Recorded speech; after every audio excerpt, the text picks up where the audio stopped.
दोस्तों, कलयुग के अंत से जुड़ी सारी जानकारी श्रीमद् भागवत महापुराण में पाई जाती है। इस पुराण में कलयुग के लक्षणों से लेकर कल की अवतार की जानकारी मौजूद है। साथ ही इसमें बताया गया है कि जब कलयुग अपने अंतिम चरण पर होगा तब कौन कौन से लक्षण दिखाई देंगे। पुराणों में 4 युग का वर्णन मिलता है: सतयुग, त्रेता युग, द्वापर युग एवं कलयुग। कलयुग को मानव जाति के लिए श्राप कहा जाता है, क्योंकि कलयुग में चारों ओर अहंकार, लालच और आतंक ही दिखाई पड़ता है। युग परिवर्तन के इस विषय में भगवान श्री कृष्ण ने श्रीमद् भगवद गीता में इस बात का वर्णन किया है कि परिवर्तन ही संसार का नियम है। जैसे आत्मा एक शरीर छोड़कर दूसरा शरीर धारण करती है, ठीक उसी तरह एक निर्धारित काल अवधि के बाद इस सृष्टि में युग का परिवर्तन होना भी अटल सत्य है। युग परिवर्तन के इस चक्रों के अनुसार अभी कलयुग चल रहा है। कलयुग में पाप करने वालों की संख्या सबसे अधिक होगी। कपटी और स्वार्थी व्यक्ति ही विद्वान माना जाएगा। जनसंख्या लगातार बढ़ती ही जाएगी। कलयुग में आश्रम और गुरुकुल जैसी कोई व्यवस्था नहीं होगी। वेदों का कोई पठन नहीं करेगा।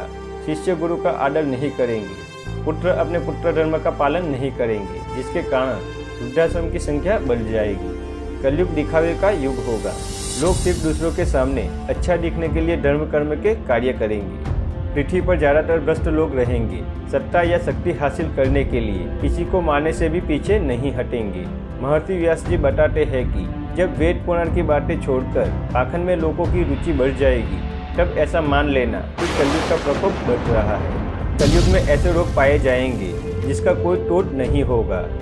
रोगों के कारण मरने वालों की संख्या बढ़ती जाएगी। आज के संदर्भ में यह बात सच भी साबित हो रही है। कलयुग में लोग बरसात की एक बूंद के लिए तरसेंगे। हर जगह सूखा होगा। मौसम अपने सामान्य व्यवहार के उलट कार्य करेगा। कभी भीषण सर्दी होगी तो कभी असहनीय गर्मी, कभी आंधी तो कभी बाढ़ आएगी और इन्हीं परिस्थितियों से लोग परेशान रहेंगे। कलयुग में वही व्यक्ति गुणी माना जाएगा जिसके पास ज़्यादा धन होगा। लोगों के बीच वही व्यक्ति लोकप्रिय होगा जिसके पास अपार धन और संपत्ति होगी। कानून और न्याय केवल पैसा और पावर के आधार पर लागू किया जाएगा। पृथ्वी पर भ्रष्ट लोगों की आबादी बढ़ेगी। जो लोग खुद को मजबूत दिखाएंगे उन्हें राजनीतिक ताकत का भी लाभ होगा। कलयुग में शादी सिर्फ एक समझौता बनकर रह जाएगा। न पत्नी पति की इज्जत करेगी, न पति पत्नी का। शादी जैसा पवित्र रिश्ता अपवित्र हो जाएगा। किसी की भी शादीशुदा जिंदगी ठीक से नहीं चलेगी। कलयुग में कौन व्यक्ति किस व्यक्ति की मदद कर रहा है यह पता नहीं लगेगा। आपको जो सहयोगी दिख रहा है वह पीछे षड्यंत्र कर रहा होगा। अधिकांश धन घर बनाने में ही नष्ट हो जाएगा, जिससे दान पुण्य जैसे कार्य नहीं होंगे। मनुष्य अपनी ही चिंताओं से घिरे रहने के कारण अतिथि सत्कार, बड़ों का सम्मान, श्राद्ध, देव पूजन आदि क्रियाएं नहीं कर पाएगा। कलयुग में लोग कई तरह की चिंताओं में घिरे रहेंगे। लोगों को कई तरह की चिंता सताएगी। अनावश्यक चिंता का असर मनुष्य के उम्र पर भी पड़ेगा। आगे चलकर व्यक्ति की सामान्य उम्र घटकर बहुत ही कम रह जाएगी।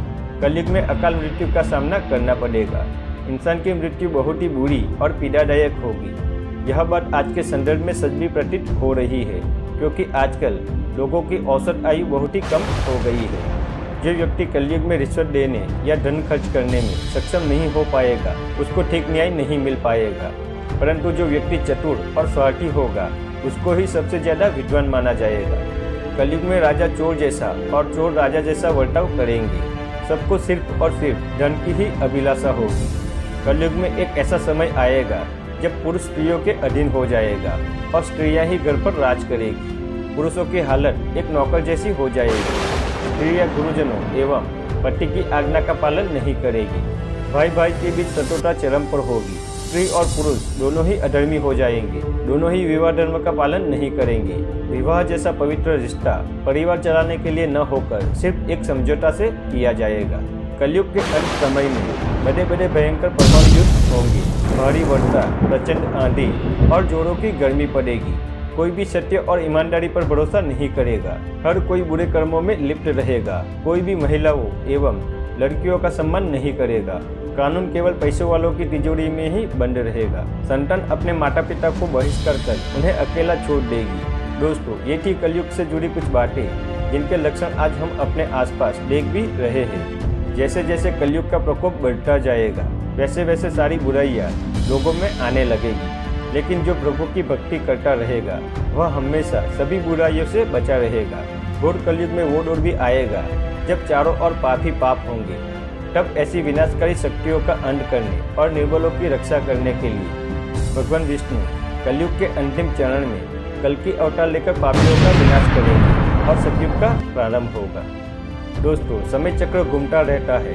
कलयुग के बाद सतयुग का आना तय है। इसीलिए हमें कलयुग से डरने की जगह पर कलयुग की बुरी आदतों से दूर रहकर सत्कर्म करना चाहिए, सत्कर्म में मन लगाना चाहिए।